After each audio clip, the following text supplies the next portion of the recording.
E estava falando de entrega, né? Eu lembro, 10 anos eu fiz o programa Direção Espiritual, 10 anos.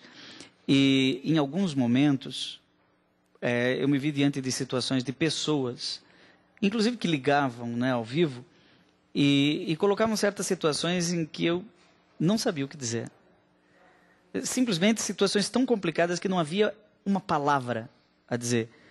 É como quando a gente vai no enterro de alguém muito querido, principalmente de um jovem, ou até de uma criança, e parece que uma palavra já é demais. E todas as palavras do mundo não são suficientes. Então você não sabe se fala ou se cala. E nessas situações, eu vi muitas vezes o povo, principalmente senhoras idosas, dizerem assim: entrega para Jesus. E confesso que, como teólogo, eu sempre rejeitei muito essa frase, porque me parecia muito fácil: entrega para Jesus. Não é? Entrega para Jesus, e a minha responsabilidade onde é que fica? Mas há momentos em que de fato não há solução aparente na minha mão.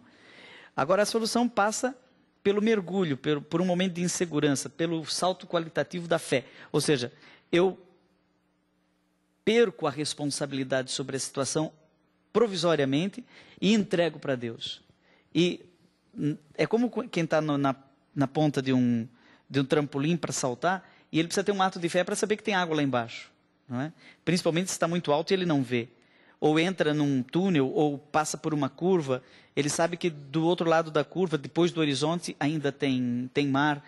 Depois da nuvem, num dia nublado, ainda tem sol, o sol não acabou. Então é preciso um ato de fé para entregar para Jesus. Aí eu entendi que o carisma da nossa congregação dos Padres do Coração de Jesus é a oblação. Palavra complicada, né? Oblação, ninguém sabe o que é oblação. O que é oblação? A gente reza de manhã o ato de oblação. Na verdade, é ato de entrega. O que a gente faz é entregar para Jesus. Quando a gente sobe no avião, né? Nesses tempos de buraco no céu. E de avião caindo, entrega para Jesus. Tanto tempo que eu vivi com medo de avião. Vivi 10 anos com medo de avião. Aí um dia eu pensei, não, mas eu tenho que entrega para Jesus. No momento que você entrega, você redimensiona o sentido. E Viktor Frankl, aquele psicólogo que nós falávamos da última vez, ele descobriu que vive mais quem entrega. Ele chamou de intenção paradoxal isso, mas é, na verdade, um ato de entrega. Na verdade, quem entrega para Jesus se tem mais inteiro na própria mão. É mais livre. Né? E é interessante, Padre, porque hoje a gente sente que o grande causa dos nossos sofrimentos é justamente o estresse que nós criamos a partir de realidades que nos fazem sofrer, né? Então eu tenho uma situação grave, difícil de lidar, e muitas vezes eu esbarro no limite. Até ali eu pude fazer alguma coisa, depois não posso mais. Isso adoece muito as pessoas nos dias de hoje. Essa incapacidade que muitas vezes nós temos de lidar com uma determinada situação, quando nós já não podemos mais fazer alguma coisa naquele caso. E é interessante porque parece que isso contraria muito tudo que a gente aprende, que nós precisamos ser competentes, nós precisamos dar conta das coisas, né? E a fé é esse descanso, né? A fé é descanso, a fé é repouso. Nem sempre nós precisamos dar conta de tudo, né? Há momentos em que realmente a gente precisa viver esse desprendimento de acreditar que eu não tenho mais o que fazer agora. Então, a perspectiva da entrega, ela parece quase que uma irresponsabilidade diante desse discurso nosso de ter que dar conta de tudo. Parece, mas sabe o que isso tem uma raiz assim antropológica, muito, aliás, não vou falar essa palavra antropológica. Da última vez me xingaram lá no meu blog dizendo que nós tínhamos falado palavras difíceis aqui no programa. No programa? Vou falar de antropológica, coisa que tem a ver com o humano. Uma raiz humana dessa verdade acontece com aquele ditado chinês, não sei se você conhece, que na porta da memória tem um soldado chamado desejo. Já ouviu falar disso? Não. Os chineses têm um ditado que diz assim: na porta da memória tem um soldado chamado desejo. Então, é assim, você quer lembrar o nome de alguém e você chega numa cidade onde você já esteve. Me aconteceu eu tive em Pará de Minas e conheci um sujeito lá que organizou um show, uma palestra, sei lá, chamado Vinícius. Esses dias eu estava na Canção Nova, gravando um programa de televisão com a Miriam Rios, e estava lá o Vinícius. E eu olhei para ele, eu reconheci a pessoa, mas não lembrei o nome. E por mais que eu tentasse lembrar, eu não conseguia, porque na porta da memória tem um soldado chamado Desejo. Quanto mais eu quero lembrar, menos eu consigo lembrar. Você consegue. Aí, a partir do momento que eu disse para a minha própria memória, não quero mais lembrar. abri mão do desejo, aí veio o nome. Né? Ah, é Vinícius de Pará de Minas. Entendeu? Acontece isso sempre com a gente. Tem muitos casais que também não engravidam por causa disso, né? Exatamente. Fica naquela ansiedade. Às vezes a esposa se cobra tanto, né? Ela acaba vivendo um processo de culpa. Não darei o filho que o meu marido quer. E aí entra em todos os processos de culpa e até mesmo de busca, muitas vezes até forçando uma determinada biologia que ainda não está, sei lá por quê, por que motivos, preparada para a maternidade. E aí na hora que eles relaxam, às vezes adotam uma criança. Quando adota, depois engravida. Já ouvi falar muitas vezes disso. É interessante, Padre, porque viver essa...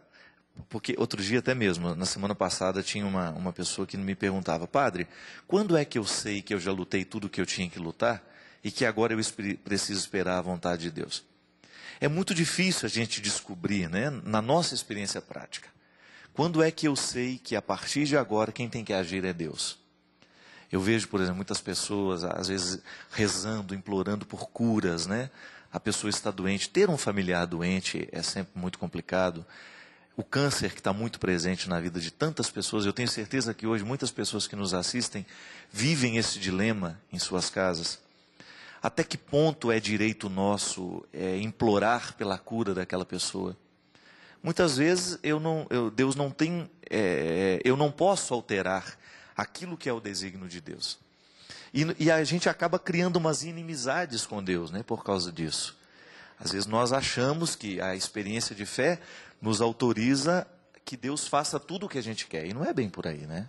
É importante a gente ter essa capacidade de reconhecer que quando a gente entrega para Deus, nós estamos dando a Ele o direito de que as coisas sejam feitas como precisam ser. No fundo, essa aparente irresponsabilidade de entregar para Jesus, Ele que resolva, esconde uma responsabilidade maior, porque sou eu que entrego, livremente.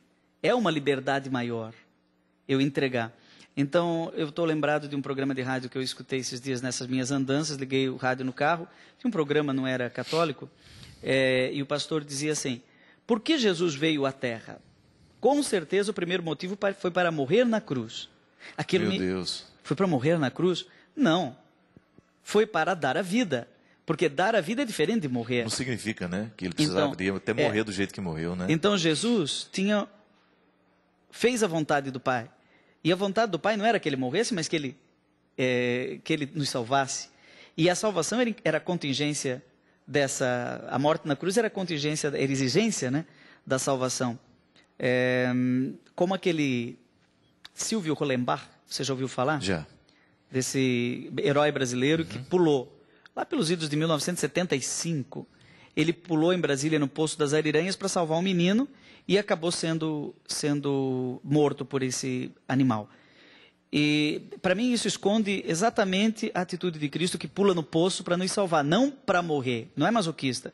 Ele entrega, mas a entrega dele tem uma mira de salvação, ele quer só a vida, ele não quer a morte. Né?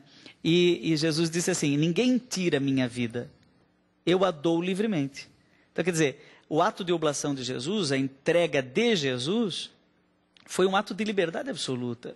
Então, quando alguém entrega para Jesus com esse espírito, ele não está sendo irresponsável, está sendo mais responsável, não está sendo escravo, está sendo totalmente, absolutamente livre. Né? Por isso que funciona depois. Né? E às vezes dá mais trabalho entregar do que reter, né? Às vezes é muito difícil você permitir que alguém cuide. Eu vejo isso no dia a dia e você também deve experimentar. Quantas vezes você precisa fazer alguma coisa e você não confia em deixar aquilo que você precisa fazer para que outro faça? Por causa de uma...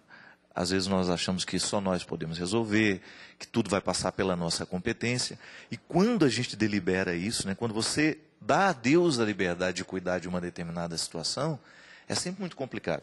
Mas, ao mesmo tempo, a gente é tomado de uma serenidade muito grande, né? Quando você... Aquela palavra de São Paulo, né? Combati o bom combate. Quando você tem aquela boa sensação de que você fez o que poderia ter feito. Aliás, muitos sofrimentos estão em nós justamente porque a gente tem que conviver com a consciência infeliz de não ter combatido o tanto que poderia ter combatido. Fábio, mas a gente... Agora eu estou me lembrando, nós até falávamos rapidamente sobre isso antes do programa, não nesse sentido, mas você já vai entender. A gente já fazia isso quando era criança. Porque a criança, quando a coisa fica preta, a criança corre para o colo da mãe. Não é verdade? Isso que é o nome mais gritado, né? No mundo é mãe. Mãe. E eu descobri esses dias que misericórdia, em hebraico, rahamim, é uma das palavras de misericórdia, significa útero, não é? Ou colo, não é? Deus tem um colo para mim. O Padre Zezinho até fez uma musiquinha, que não está gravada ainda, acho que não, ele nem gravou, só fez esse refrão que diz... Rahamim, Deus tem um colo para mim. Que bonito.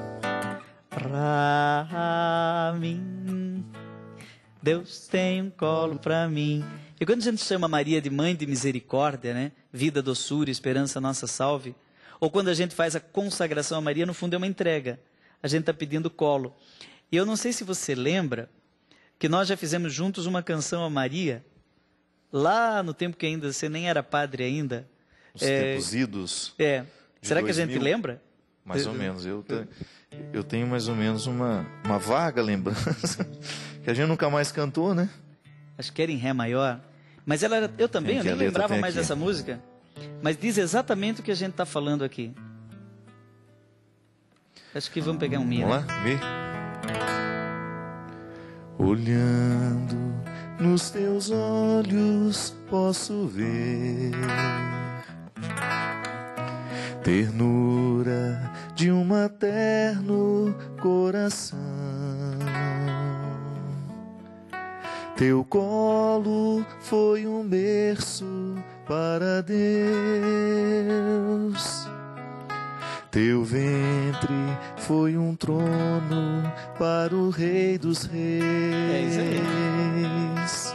Ave Maria, cheia de graça, tua mão segura minha mão. Cuida da gente, somos teus filhos, ouve a nossa oração. Essa coisa de cuida da gente, né? Mãe cuida da gente. É uma expressão tão bonita, né? E, aliás, essa é uma das belezas da devoção mariana, né? Quando sem os exageros que são próprios, muitas vezes, quando a gente descobre que ela é esse cuidado humano, né? A nos conduzir para o verdadeiro lugar em que todo cristão precisa estar, que é na presença de Jesus. E é interessante porque a expressão cuida de mim, ela tem uma memória afetiva, né? Quando diz, mãe, cuida de mim, né? Cuida de mim. Esses dias eu descobri que... os evangélicos retomaram muito isso, né? Com a expressão Deus cuida de mim, né? Uhum. Tem muita música evangélica. Hoje os católicos também já estão se enveredando muito para essa composição também, mas eu me lembro que há uns 10 anos atrás eu escutava muito essa expressão em canções evangélicas. E isso tem uma raiz católica, porque o cuidado das igrejas, por exemplo, da catedral, era confiado ao cura da catedral. Cura e cuida é a mesma coisa. É sinônimo, cuidado e... Curar a ferida, né? Curar a ferida, né? E eu tenho uma imagem assim da mãe, todo mundo tem isso, né? Quem é que nunca ralou o joelho? Toda criança já ralou o joelho. Aí ela chega chorando, né, com o joelho todo vermelho de sangue. Aí a mãe diz assim, vamos pôr metiolate? Aí a criança, não, Nossa metiolate senhora, não, metiolate não. Uma das piores coisas que tinha na vida era metiolate. Aí a criança diz assim, sopra que passa. Sopra. Aí e se mãe... colocava metiolate, tinha que soprar também. Sopra, é doído pra caramba. Então aí a mãe sopra, e aí pergunta, e aí, Joãozinho? Agora passou. Né? Mas não curou nada, mas é que cuidou. Se a gente cuida, cura. É muito interessante.